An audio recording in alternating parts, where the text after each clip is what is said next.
chapter 28, which treats of a painful domestic scene. So long as Maurice confined his selection of mistresses to respectable women, his conduct had called forth no reproach. It was of a different matter when he took up with Choate, his mother, who had closed her eyes to liaisons which, though guilty, were elegant and discreet, was scandalized when it came to her ears that her son was openly parading about with a music-hall singer. By dint of much prying and probing, Berthe, Maurice's younger sister, had got to know of her brother's adventures, and she narrated them without any indignation to her young girlfriends. His little brother, Leon, declared to his mother one day, in the presence of several ladies, that when he was big too, he would go on the spree like Maurice.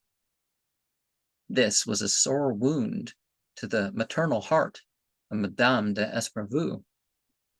About the same time there occurred a family event of a very grave nature which occasioned much alarm to Monsieur René d'Esparvu. Drafts were presented to him, signed in his name by his son. His writing had not been forged, but there was no doubt that it had been the son's intention to pass off the signature as his father's. It showed a perverted moral sense, whence it appeared that Maurice was living a life of profligacy, that he was running into debt, and on the point of outraging the decencies. The pater familias talked the matter over with his wife. It was arranged that he should give his son a very severe lecture, hint at vigorous corrective measures, and that in due course the mother should appear with a gentle and sorrowing mien to endeavor to soothe the righteous indignation of the father. This plan being agreed upon, Monsieur René d'Esparvu sent for his son to come to him in his study. To add to the solemnity of the occasion, he had arrayed himself in his frock coat.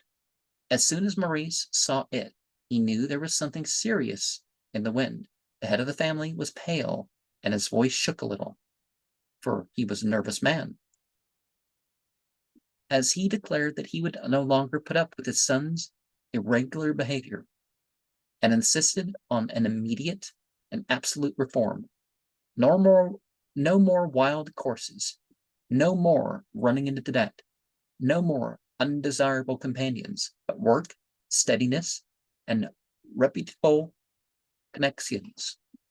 Maurice was quite willing to give a respectful reply to his father, whose complaints, after all, were perfectly justified. But unfortunately, Maurice, like his father, was shy, and the frock coat which Monsieur d'Esparvu had donned in order to discharge his magisterial duty with greater dignity seemed to preclude the possibility of any open and unconstrained intercourse.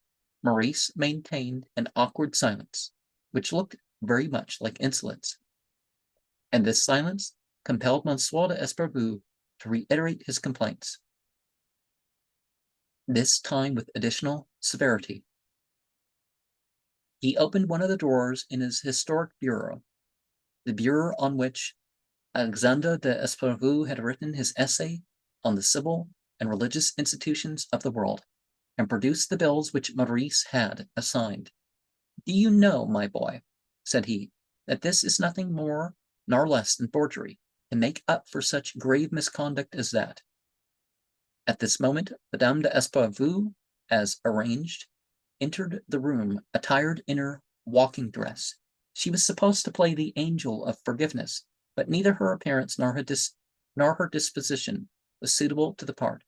She was harsh and unsympathetic.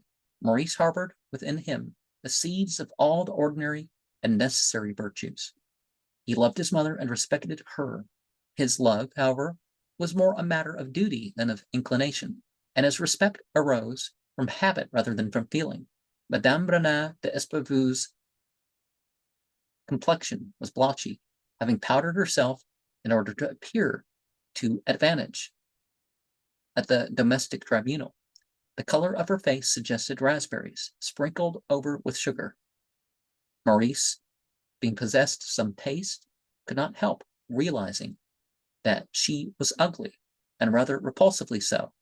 He was out of tune with her, and when she began to go through the accusations his father had brought against him, making them out to be blacker than ever, the prodigal turned away his head to conceal his irritation.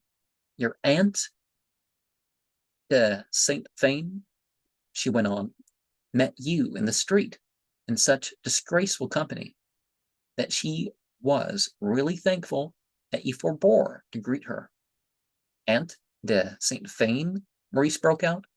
I like to hear her talking about scandals. Everyone knows the sort of life she has led. And now the old hypocrite wants to. He stopped. He had caught the sight of his father, whose face was even more eloquent of sorrow than of anger. Maurice began to feel as though he had committed murder, and could not imagine how he had allowed such words to escape him. He was on the point of bursting into tears, falling on his knees, imploring his father to forgive him, when his mother, looking up at the ceiling, said with a sigh, What offense can I have committed against God to have brought such a wicked son into the world? This speech struck Maurice as a piece of ridiculous affectation, and it pulled him up with a jerk. The bitterness of contrition suddenly gave place to the delicious arrogance of wrongdoing. He plunged wildly into a torrent of insolence and revolt, and breathlessly delivered himself of utterances quite unfit for a mother's ear. If you will have it, mamma, rather than forbid me to continue my friendship with a talented lyrical artist, you would be better employed in preventing my elder sister, Madame de Margy, from appearing night after night in society and at the theaters with a contemptible and disgusting individual that everybody knows is her lover. You should also keep an eye on my little sister, Janine, who writes objectionable letters to herself in a disguised hand, and then pretending she has found them in her book, shows them to you with assumed innocence to worry and alarm you. It would be just as well, too, if you prevented my little brother, Leon, a child of 7, from being quite so much with Mademoiselle Caporal. And you might tell your maid, Get out, sir. I will not have you in the house, cried Monsieur Bernard d'Espervu, white with anger, pointing a trembling finger at the door. Now, yeah, don't overshoot your approach, but the good cop, the bad cop, that's been an effective tool, and it obviously would have started with parents doing that. Well, I'm going to come in. I'm the sort of person who takes charge of me the punishment, and you can console and try to gain some sympathy and come at it from the other angle. But our respect for our parents doesn't mean that we have to obey them. We certainly will have our own morals once we're adolescent or so. So, some of that with things, but the idea of chivalry kind of comes through in a way for this, because what is chivalry? Chivalry is the